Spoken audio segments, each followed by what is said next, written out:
Bonjour et bienvenue dans 2 minutes pour une idée royale. C'est votre frère Béni Monsieto. Aujourd'hui, je vais vous parler d'un témoignage de ce que j'ai vu Dieu faire dans ma famille, dans la vie de ma petite sœur. Elle était malade, c'est moi qui l'ai portée. Après un moment, elle a fait une crise. Et papa est venu rapidement, les oncles avec qui on était. Alors, ils sont partis à l'hôpital. Arrivé à l'hôpital, le médecin leur dit ce n'est pas notre cas, vu que ça lui reste seulement 300 grammes. Il faut aller vite à l'hôpital général, mais je ne sais pas si vous allez y arriver vu la distance. Alors les oncles sont partis vite chercher un taxi. Alors ils sont venus dire à papa que non, oui, on a trouvé les taxis, faisons vite. Papa leur dit, je pense que vous avez écouté ce que le médecin a dit. Il a dit, il ne sait pas si nous allons arriver à l'hôpital vu la distance et ça lui reste que 300 grammes. Alors les oncles lui demandent, qu'est-ce que tu nous suggères alors? Moi, je pense qu'on doit rentrer à la maison pour prier.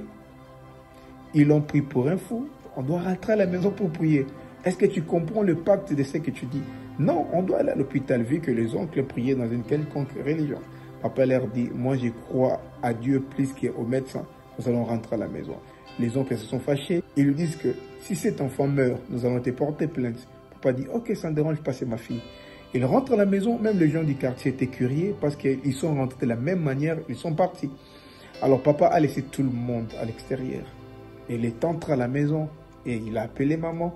Ils ont fermé la porte. Moi, j'avais 15 ans à l'époque. Ils ont commencé à prier. Nous, à l'extérieur, on avait un cœur qui battait plus fort. On s'est demandé qu'est-ce qui va arriver. Ils ont commencé à prier. Ils ont commencé à prier. Après un moment, il y avait un calme, un silence de mort. On s'est demandé, l'enfant meurt ou bien comment? Et après 2 minutes, on voit la porte s'ouvrir. Et notre fille, notre sœur, sort avec un gobelet en prenant de l'eau. Tout le monde a glorifié l'Éternel. Il y a beaucoup de nos oncles qui ont connu Jésus-Christ grâce à ces miracles. Le Dieu de la Bible est réel. Je ne sais pas les moments par lesquels tu es en train de passer, mais ce que je te dis, si tu crois, si tu manifestes ta foi, tu verras la gloire de Dieu. L'apôtre Paul dit, notre prédication ne se repose pas seulement sur les discours persuasifs de la sagesse, mais aussi de la démonstration de la puissance de Dieu.